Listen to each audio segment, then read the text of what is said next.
the name worked out for him. That's what. You remember the Brady Bunch? They had Greg Brady found out that the reason they gave him the Johnny Bravo gig as a musician was because he fit the suit. The previous Johnny Bravo didn't fit the suit. That's my theory on why they hired me, is that they happened to name this the Chris McCarthy Show, and then they went out and found a guy named Chris McCarthy who, as I said, would work cheap and fit the suit. Had the schedule opening. So, folks, I had booked former Mayor Scott Lang earlier in I think the end of last week. He's a busy guy, and so we booked him for the show. We obviously didn't know we'd be talking about this school shooting. We're going to talk about this, but there are other things to talk about, and we'll have Scott here for the hour. Good morning, Mr. Mayor. Chris, how are you? I'm doing well. See you today. Thanks. Nice to see you as well. So, Scott, we had a caller in the first hour talking about the school shooting, saying, look, we've got to put security in place. We ought to be protecting these places like we do courthouses, the places that you work every day, the federal buildings. And he said, look, the federal government ought to do it. And I don't think he's 100% wrong about that. It's probably a funding component. But I was thinking about you as a local elected official. I think this is something really for the local officials to do immediately, like last week, right? And just wanted your perspective as a former mayor and school security and things like that. School security is something that I think every locality has been thinking about for a long time, even well before Columbine, right? Which is now 1999. Amazing. So we have SROs in our schools and schools that are, which is a school resource officer, right? Yes, yeah. Specifically selected by the superintendent, the school committee, and the mayor's office, the police department. They all try and work in conjunction to figure out where it makes sense to put those resources. Right. It's always difficult on funding, but it always is very important to make sure that you are proactive, that you anticipate that there could be problems, or you pray that there aren't, but that you want to try and make sure that you have security. And we also have talked in the past about metal detectors. I think New Bedford has a system in place regarding buzz in, buzz out. Okay. There are also in some of the larger facilities a tremendous number of doors. Yes. Some are alarmed, some aren't. It depends on the particular facility as to whether or not they're alarmed. We've had incidents where people get into the school not by way of the main entrance, but by way of other entrances. That's always a problem. Right. I think that this requires an examination right now by people of our country. It has to start on the local levels. But we have to come to grips with the fact that we have to be able to provide security for our kids in school, that we have to be able to provide security for our people on our streets and our neighborhoods, that we have to make sure that we deal realistically with this. The answers have to come from the people. You're not going to have an executive edict that resolves the gun issue or the public safety issue in our country. But it's something that I think everybody should be willing to tackle now. I don't think there's a moratorium on speaking about it because we need to respect the families of the children who were just killed. I think the families of the children who were just killed, if you got them together, they would say, we want action now. We wanted it yesterday morning, right? But we want action now. No more of this, guys, it's political to talk about it. It's not only political to talk about it, it's politically correct to talk about it now. It's the thing you have to do. We have to solve this problem. I hadn't realized until last night that there have been 26, 27, 28, 29, maybe this is the 29th, shooting in a school since January 1st. Is that what it is? Because we had a caller say 19. I'm not... I heard it was in the upper 20s. It's if crazy. It's 19, I'd say it's 19, but it's in the upper 20s, I think, and it's beyond the point where you sit here and say, well, this is a phase, we'll be okay. This is not a phase, and it cannot become the new normal. We have to stop this now.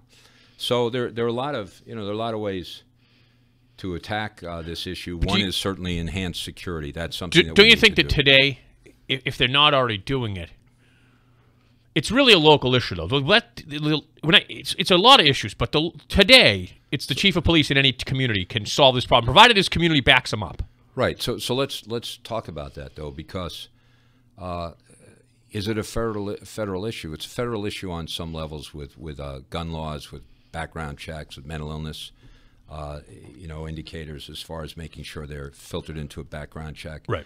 Better reporting on individuals who are on Facebook indicating, you know, my life's goal is to become a mass shooter. I think someone ought to say at that point, we might want to go see this potential mass shooter.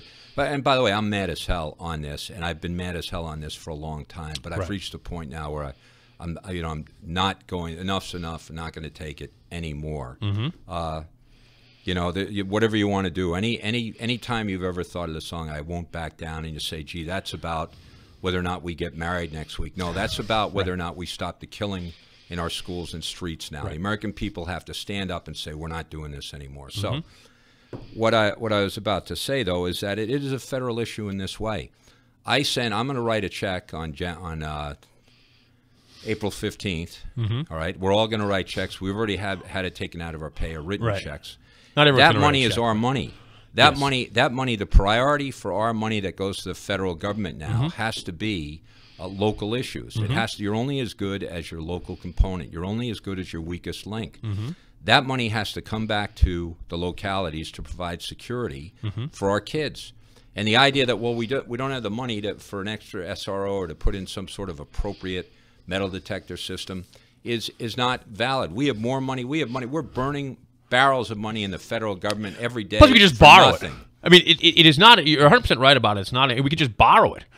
I'm not being sarcastic. Right now, the deficit is going the deficit's going off the roof. If you can't put in money that protects your kids, then what kind of a society, what kind of government do you have? Right. And it's time to redraw the whole damn thing. All right. So I'm ready. I was, you know, it's funny, Chris. I've been looking forward to telling you how much I enjoy your show. I loved it on the weekend. I really like the idea. You've got a couple-hour block now. It's fun. It's interesting. Thank you. You always bring in great people. A couple of weeks ago, you brought in a screenwriter. Casey Tebow. Who was terrific. I love listening to. I was driving. You know, the problem is, I don't have the ability in the car to get you in some sort of a web band type of a thing. Right. Really, I'm becoming techno-centric, by the way.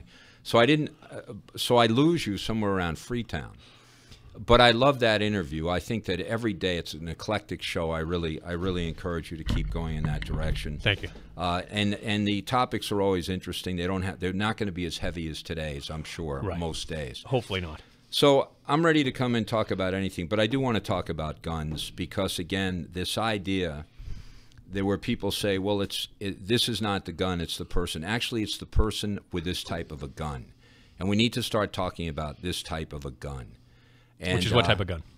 This is a military style it looks like a military weapon. gun. Well, no, I've also held them, been around them, heard them fire. This thing has no place for home defense, no place for hunting. An AR-15 I'm talking about now. They hunt with them all the time. Well, let me just say, they hunt hogs with them down in Texas. You know that. God bless Texas. We don't hunt with rifles here in Massachusetts, but they hunt with those around the country. That's a whole nother ball game. But I've never heard a hunter tell me that they can't use a regular rifle or a hunting shotgun. But this is not an automatic weapon. Well, no, you know, it's automatic in this way. Number one, you can put a high capacity magazine on them. Number two, the trigger can easily be tripped, so that it shoots at a far more rapid rate than simply what you would do with a revolver, with a rifle, with a shotgun, with a pump-action shotgun. I mean, it gives you tremendous fire capacity. I stand with law enforcement that civilians should not, unless there's a very high vetting process, be able to walk into a gun store and decide, gee, maybe I'll get an AR-15 today. I believe that an AR-15 is in a different classification altogether. Now, there are many other guns similar to an AR-15. But I consider them to be assault weapons, and I think assault weapons shouldn't be in civilians' hands unless there is a high vetting process. Now, when I was mayor, I met with a bunch of fellows, and it was all men. So I'm saying fellows now. Right. There could have been women, they were more than welcome, but it was all men. Sure. Who said, we actually use these weapons for target practice. Right. There's a high level of competition, not only in Massachusetts, but around the country. Absolutely. Using these weapons for target practice. And I said, okay, let's figure out a way to carve out that as a legitimate use for this weapon. Let's figure out how you would certify that and go from there. Right. So I'm not saying, and by the way, I don't think that you're going to everybody's house and figure out who's got one and who doesn't. No, don't do and that. I think that's a problem, right? I don't think that's a problem we ever want to undertake. But I can tell you now that the idea that you have a civilian person who has more firepower at any given time than a police officer is a problem to me. And we saw it play out in New Bedford over at the Foxy Lady back in December of 2006, where the police department of New Bedford, until we got reinforcements there, were outgunned by a fellow who came in, and I believe at that time, I believe that was an AR-15 as well. But at least a type of AR-15. Yeah, but there are a half a dozen of these. Oh, there's tons out of them. there under different been around brands. since '68. Yeah. Yeah, that do. The but he got one thing. bullet for every time he squeezed the trigger. Rapid squeeze, real high capacity, real high volume, and the other thing about it is, if you look at these videos that are coming out from the kids who were in the school yesterday, the level of velocity and the intensity of that weapon, you can hear it in the videos, and it sounds. I'm gonna probably knock us off the air now, but a normal gunshot would sound like a bang, bang, bang, bang, right? This sounds like this. All right, and yes, there is. No, I know we just the satellite just fell. The point I'm trying to make here, though, is that this is. It woke you up that night. It woke me up. And you lived a decent distance from that. It woke me up at my house. I thought it was a pneumatic drill. I thought we had a situation where we lost a fishing boat or something. We're trying to break through the bottom. It is a ungodly military type of assault sound. Absolutely. The idea that those kids were able to keep their head as well as they did is an absolute miracle. Amazing. If you want to see what it looks like, watch Blackout Down for maybe 5 minutes. Take the scene directly after the helicopter goes down. You want to see what the intensity of that type of a weapon is. You know, an AK-47 type of a sound. I mean, that is just what I'm saying to you is I side with the police department. I side with law enforcement. Civilians should not have a weapon like that. Now, ask me about the Second Amendment. I'll tell you all day long I support the Second Amendment. I support the Second Amendment as long as it is a situation where, let's start with what we agree on. Right. First thing we agree on is we're all against illegal guns. We want every illegal gun off the street. Right. So the Second Amendment, but illegal guns have to come off the street. So a gun is a gun, but an illegal gun's got to come off the street. That's number one. And that has to be something that we all subscribe to. You know of an illegal gun in your neighborhood, you know of someone carrying it, you call the police department right now. Right. As far as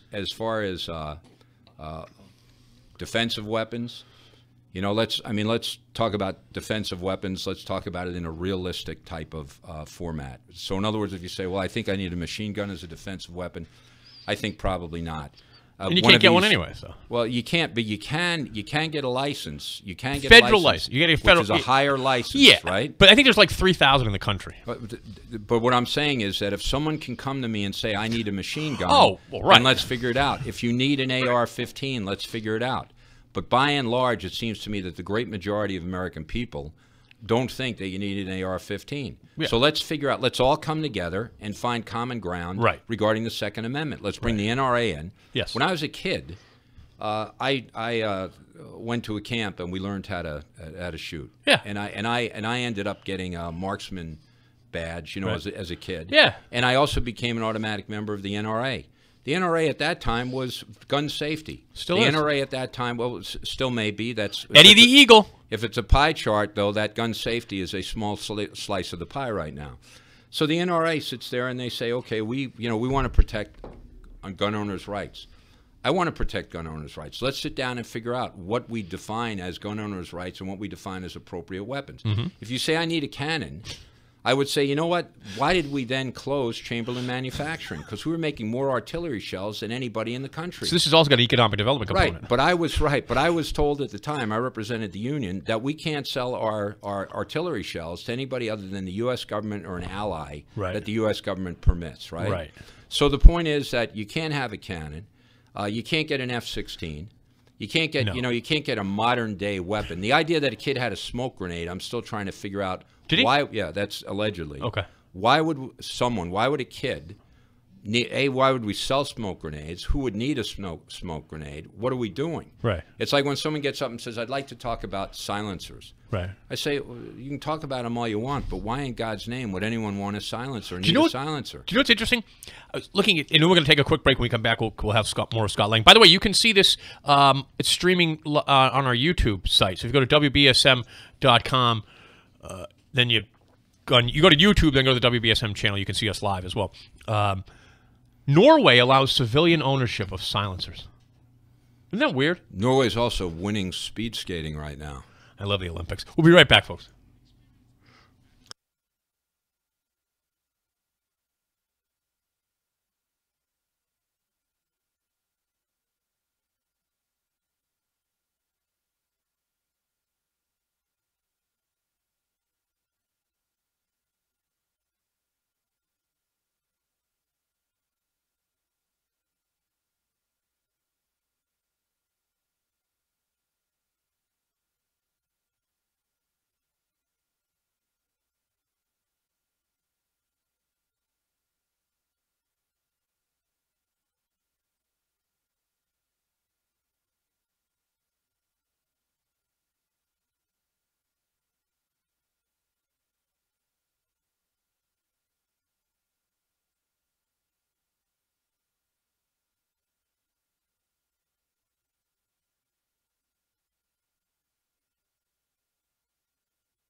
Hey, thanks for joining us. I'm joined in studio by Mayor Scott Lang.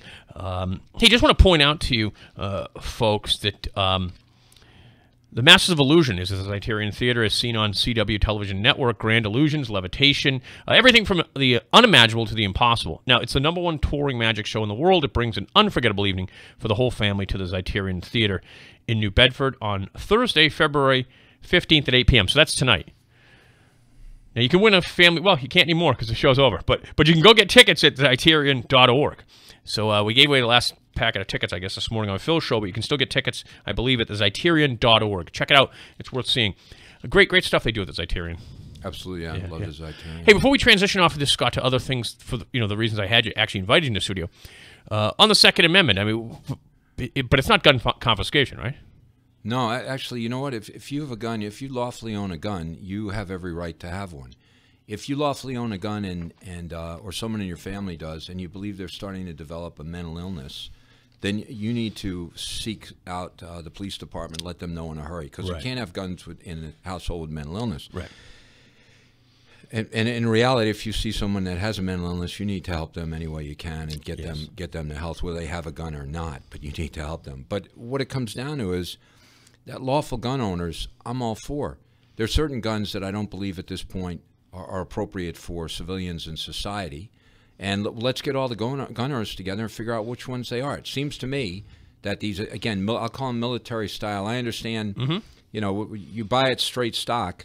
It's not an automatic rifle. You go on the internet, and 20 minutes later, it's an automatic rifle. The guy in Las Vegas proved that. Who, by the way, was a terrorist. Yes. And we ought to get to the bottom of that, okay? And that was something where you look at it and you say, at a certain point, again, we have to get very, very smart about who's buying guns, who's hoarding guns, who's hoarding ammunition, who's going out there buying crank turns, who's buying bumps stocks. You're sitting there saying this guy had an arsenal as big as any civilian in the country, and he's raining down, bullets on these innocent people. And you're saying this. If you looked at this, I'll just say this, Chris. If you looked at this, and you were watching a screen that had a scroll on the bottom that began talking about gun violence in America or hopping the gun violence every time it happened, you'd say, A, I'm not going there. B, how can they live there? Right. How can that be a civilized society? Are you crazy? Who would have this happen? We've been having that happen now as a pattern to the point we're almost immune from it. We hear, there's another shooting. You go, that's just a fact of life. It should not just be a fact of life. Right. I'll just leave it at this. I think education here is very important. I will tell you that the gun owners actually here in Massachusetts, which is the Massachusetts arm of the NRA, but they're independent from the NRA. They do a thing every year where they invite legislators out to the gun range where they get to try fire different weapons, and so they get to learn what they're trying to legislate on. And I think that's very important so that people understand exactly what is available, what isn't available, what we're really talking about, what we're really legislating on, because there is many people in the position of making laws are woefully ignorant on exactly what we're talking about. But that's not the reason we invited you in, although I do appreciate you. By the way, I believe get the gun owners together. That's right. And get this resolved in a hurry. And the gun owners, I don't believe that the NRA wags the dog. I don't believe that Goal wags the dog. But I think they should be at the table, and we should sit down and say, let's go through it. We all agree revolvers. We all agree automatics, shotguns, rifles. Rifles at a certain point with a night scope that we're looking at saying, okay, this is clearly designed to hit somebody 2 miles away. Maybe let's back away from that one. But at a certain point, everybody's going to know, this is going to be like obscenity. When you look at it, you're going to say that goes too far. We really don't need in a civilized society to have these gun owners have this type of firepower. Right. One of the political people that influenced you so much, Hubert Humphrey, was a great defender of the Second Amendment. I actually have a blog today on WBSM where I have a quote from him, defending the Second Amendment. But the thing is, just if you think about this, you worked on Capitol Hill. When you go to work on legislation for cars, they bring the auto manufacturers in. They bring in the people who work in the auto industry to help make the legislation, and that's what we need. Is just an open discussion on firearms. Better have it soon. And everybody better leave their preconceived notions at the door. Me included. Sit down and work something out that works for the 21st century. Yeah. And by the way, the extreme on this is no guns. I don't believe in that. The other half of it is any gun. I don't believe in that, right? There's got to be a bandwidth here that we all can get around and provide a lot more safety. Then, last but not least, let's go back to the individual. If you have a mental illness, if you're out there making threats, the idea that we allow anyone to be able to go out and get the access to a gun is it's a self-fulfilling prophecy of doom. Yeah, it is. And also, this is more than just guns. Right now, today, I imagine, as I point out, Fairhaven has a police cruiser right in front of the high school. They have it there all the time. Today, local officials can be beefing up the security at their facilities because, as you pointed out, these families would have liked to have this discussion yesterday before their kids. But the funny thing is, if we wait for the federal government, more people will die. No, you know what the federal government's good for? Money, our money, getting our money back. I love the idea that people say, well, we don't want to rely on federal government grants. I look at our tax money as a grant to the federal government. I mean, it's a completely different. If the priority isn't the localities, then what is it? It's feeding Washington. It's burning money in barrels. It doesn't even make any sense to me. No. Hey, so Scott, we're having you in here to talk about all the other things besides this. It's unfortunate that this is the topic we have to talk about, but it's interesting, and you bring a informed perspective on it. Talk a little bit about your Democrat Party, if you will. What's going on in the party these days? What do you think? I just saw that they've now, in the generic ballot test, the Republicans are now even in Congress. Where the Democrats just last month were up and looking like they were going to take the House. What are your thoughts? What's going on with the party? What do you think you guys could be doing better? So the first thing I want to do before we do this and people start thinking the guy's a raving lunatic. So let me say this. I believe in the American people. I believe that absolutely we are the greatest country, the most giving people, the most industrious, hardworking, entrepreneurial, inventive people anywhere. I say the same thing about the people of New Bedford. The people of New Bedford, I have such an admiration for and respect for. So I really do have, on any given day, I love my family, I love I love all my friends. Any given day, I think I try and be fairly centered and on a even keel. All right. So now let me talk about the Democratic Party, Right. because that's like the Niagara Falls in Abbott and Costello. Okay, slowly I turn step by step. So don't forget, Chris. I think I'm an even keel. I think most people agree with that. Nice, nice guy. Think we're doing great. Love the people of this country. Love the people of our city and our region.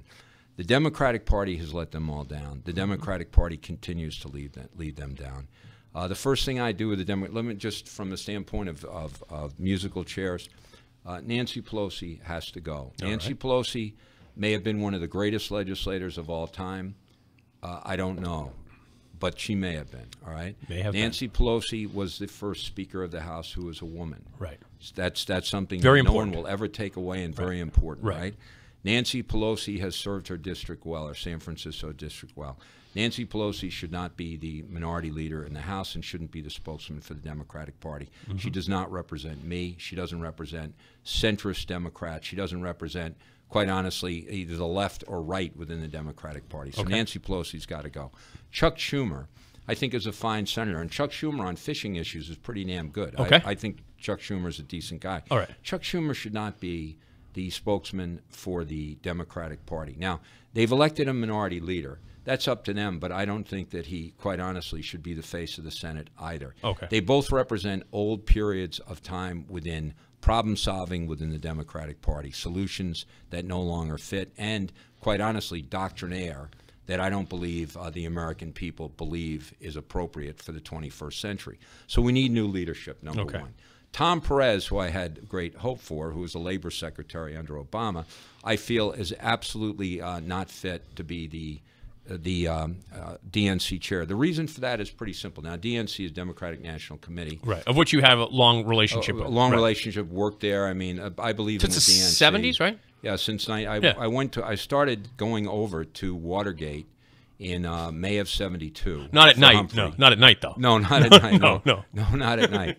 That was the Democrat headquarters for people who don't know. Right. So I started going to the DNC. Well, Larry O'Brien was the chair, then Gene Westwood. And I would go over there for Humphrey on delegate selection and, party rule type stuff when I was a kid for the Humphrey campaign. Got to know it pretty well, followed all the commissions, began working at the DNC in September of 1973. Right. So you have something to experience here when you speak about what's going on at that level. Oh, yeah, and then worked at the DNC 5 full years, and then after that, on and off for 20-something years, DNC involvement. The Democratic National Committee is a great institution when it's being run in an honest, transparent way with integrity.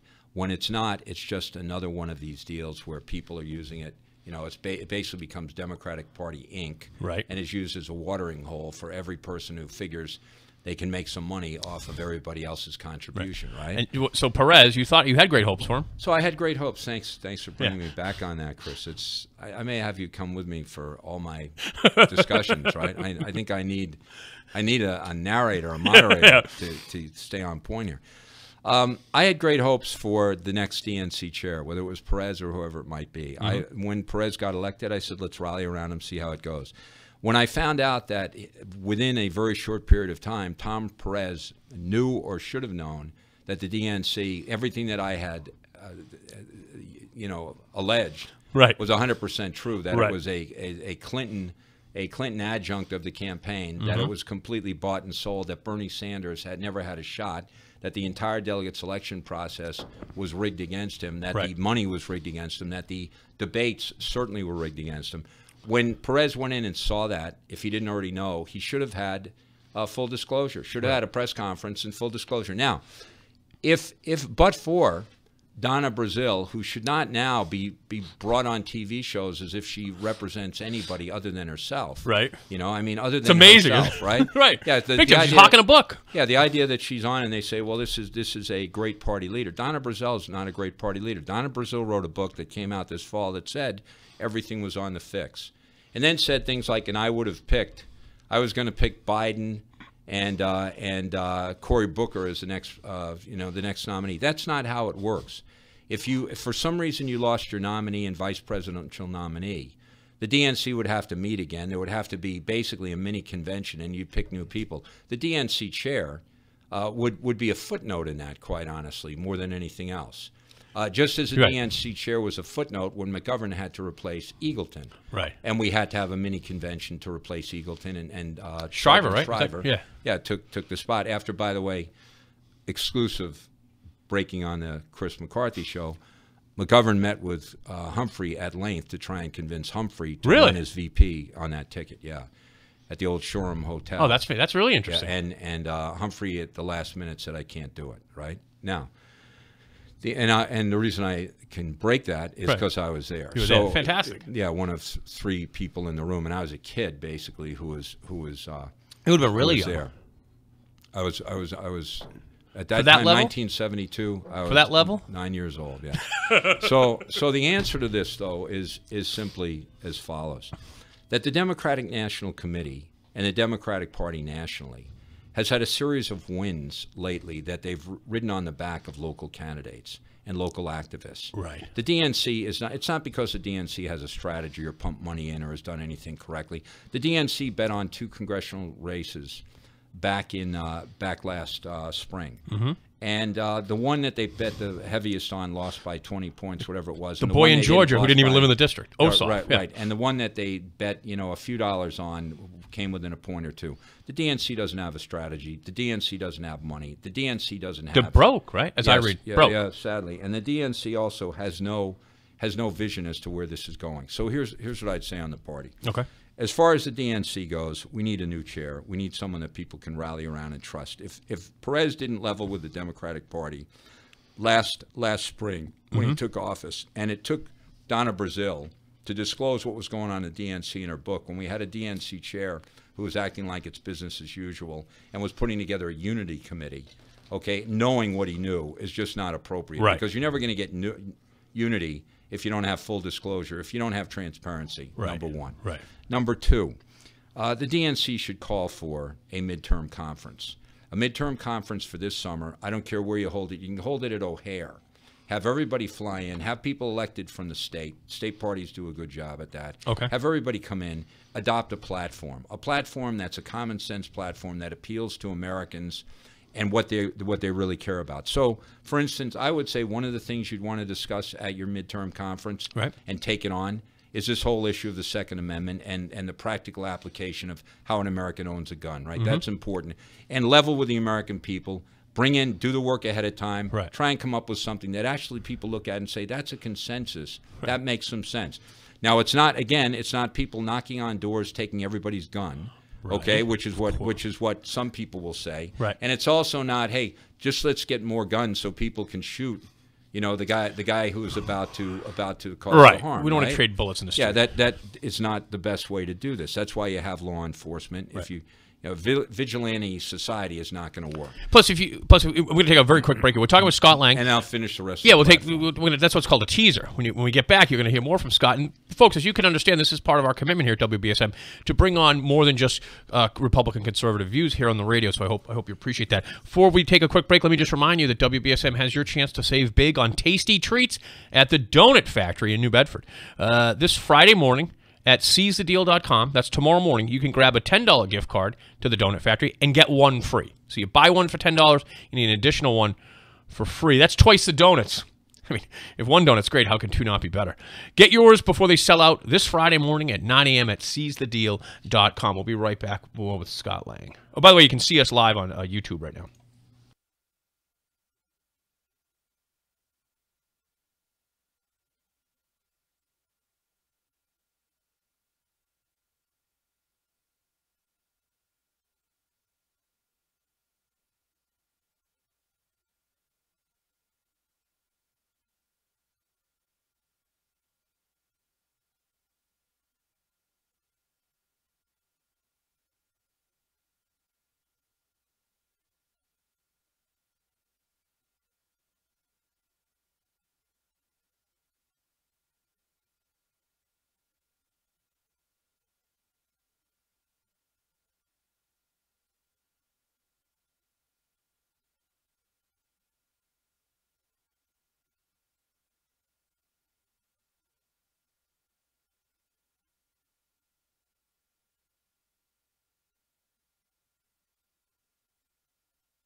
Hey, we're back. We have Mayor Scott Lang here in the studio. And what's nice about that is you can see him. And you can see me. I don't know if that's nice or not, but if you go to YouTube, go to the WBSM channel. You should also click subscribe to that. That way, whenever we're doing something like this, you'll know. But you can go on and watch us as well as hear us here on WBSM.com. So, Scott, continuing on your reforms to the Democrat Party. So obviously, I wouldn't. Public safety, I think, is really important. Safety, keeping our streets, our neighborhoods, our schools, our institutions safe, right? Public gatherings safe is important. Right. So that's one thing we really need to focus on as leaders, as a party. Mm-hmm.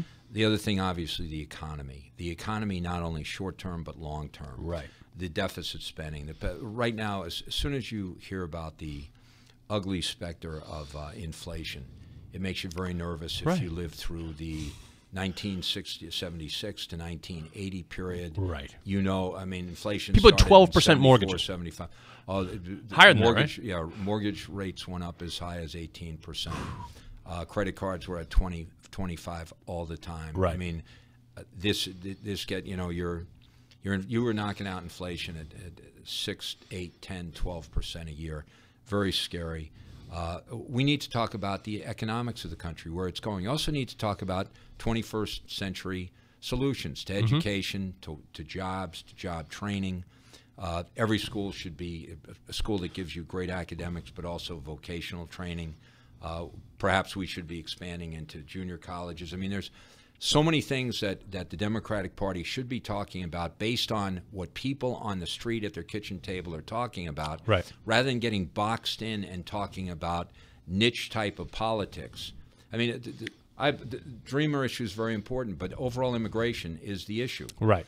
So the idea that we hitch our wagon, we'll close government, okay, Schumer, we'll close government for the dreamers. It seems to me, if you want to close government, do it for a comprehensive immigration bill that everyone, again, get everybody together, figure out what's fair. We're not going to deport, it used to be 13 million. Now they say it's down to 11 million, whatever it might be, individuals. Right. Let's sit down and figure out. Border security, we've been talking about for 15 years now. Everyone agrees you have to have secure borders. We've been working towards that, right? Right. In fact, it may look like it's working. The idea that you need a wall may have been simply campaign rhetoric, and if you need enhanced security at some places, let's do it. But let's cut through all the red tape, all the BS, and let's sit down and start solving problems and moving government forward. Right. Why would we send our money to Washington to see no result, to find out that when Congress shuts down, they still get paid? When we don't have health insurance, they've got the best. Right. When we can't protect our kids, to get into Congress, you literally have to go and do a strip search, okay? Right. If a congressman walks out down the street, there's going to be a Capitol cop with him. I want congressmen, senators to have the same experience as we do, right, day in, day out. I also want them to understand it is a job. Right. You weren't born to it. Right. There's no one there who had the scepter put on their shoulder and said you will be a congressman or a senator, right, or president for that matter. Right. Okay. Live with the people, work with the people, respect the people, listen to the people, and go represent the people. So my feeling is a Democratic midterm conference could put a platform together. That's a platform that is common ground, common sense, has some sort of consensus to it, and then let Democrats go and run on it. Right. You're going to have great candidates on the Democratic and Republican side around the country now, because I think people understand government is something that's important. You right. don't want to leave it, to the next guy. But let's stand for something. We all, everybody. You say I stand for American values, and that means something to, 10 different people. Right.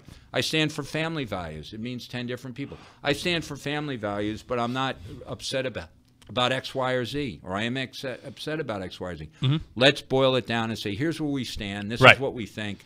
You want to vote for us? Let's do it. You don't want to vote for us? We'll work with the other guys and run again. Yeah, the time for bumper stickers is over. The time for bumper stickers is over. We're going to I want to talk about the train here in a second, but with you. But I'll just leave it at this, and then I do want to move to the train because that's something that's important to our audience, and I know you've been right on the forefront with it. The idea that a Republican president, one of the first group of people he had in were labor leaders, who then stood out and said they never had a great meeting like that before. I thought, wow, there's a realignment here. And I know people within the left were upset about labor leaders going there and things like that, which blew my mind, but that's another discussion for another time. But the idea that the Republican president had such a great, and I don't know if they still feel that way, but the idea that all these labor leaders went to the Oval Office and they felt better treated by a Republican president than they had by a Democrat. I thought, wow, that's interesting, and a lot of people's vote have maybe been taken for granted.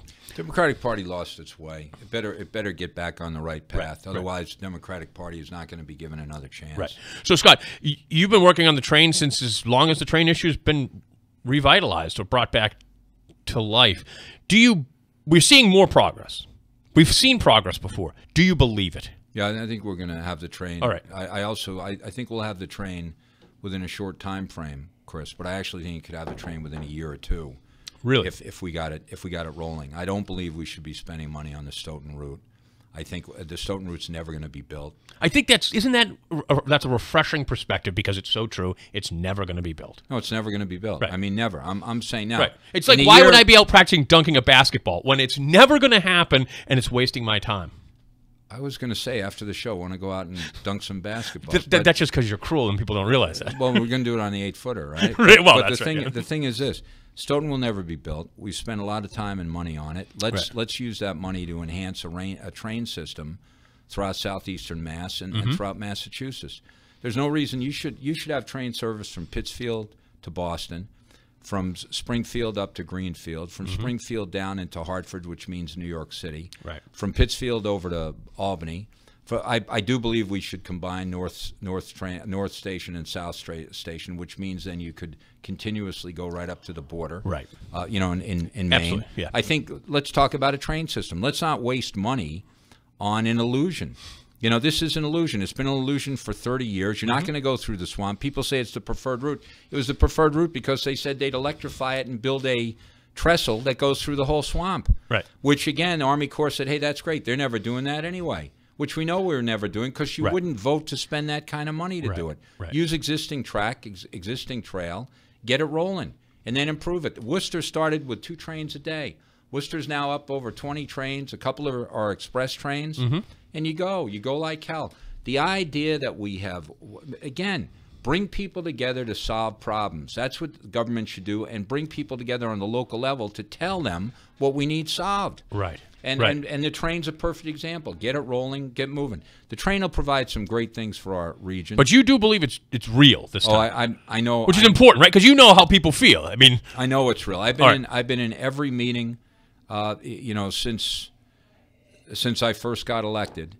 And you've been going to them since. Oh, and I keep going. I know. I go, and I doggedly go, and doggedly is the way to do it. Again, I am a happy-go-lucky guy, Chris, okay? I am a even-keeled, nice guy. Hello, how are you? I'll hold the door for you. There's some things I do feel strongly about, right? Certainly. And that's government basically tires meeting the road. Let's get going here. Or steel wheels meeting the rail. Right. This will be built. This will get done. We will have the train. And check that. That is a check mark on something that needed to be done. That's very important development here, folks. We'll be right back.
Hey, we're back here for a few more minutes with former Mayor Scott Lang.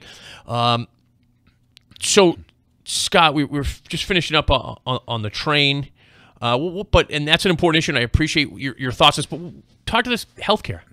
Healthcare, I think we're in, again, an interesting time. I think when I first became mayor, we bid out the healthcare system with the cooperation and full participation of the unions for the first time in 50 years. Okay. And we're able to break the back a little bit of that vicious cycle of healthcare just continuing to spiral up, which eventually becomes a death spiral down as far as costs go and as far as coverage plans. I think it all comes down to plan design. I think we have a unique opportunity here in New Bedford and southeastern Mass in that we have a very, very strong healthcare network of providers. Absolutely. We have Hawthorne, which is Stewart. We have South Coast Health. We have Primacare. Over in Fall River, we have many other small providers that have good networks. We need to start talking about building a regional network that our cities, towns, and private industry takes advantage of and bring down costs. I think we can do that. I tried to put a summit together like that when I was mayor. I think the time is right to do it. I really think we could basically You're talking about building a local universe for healthcare and customers all right here in our area. Absolutely. Because we have it. Absolutely, because we have a lot of duplication of services. We have great doctors, great health facilities, great hospitals. Hawthorne and South Coast are terrific entities. You need to go to Boston for something, or you need to go to the Mayo Clinic, or you need to go to the Cleveland Clinic. You'd be able to do it. We put stop loss together. We can do this. You got to get everybody at the table. Again, the key part of government is how can I help you, not here's what you're going to do next. Right. And I think you're right. I think we've reached a critical mass where it's you have to make solutions. You have to fix it because the cost of healthcare is astronomical. No, and you're not going to be able to afford it.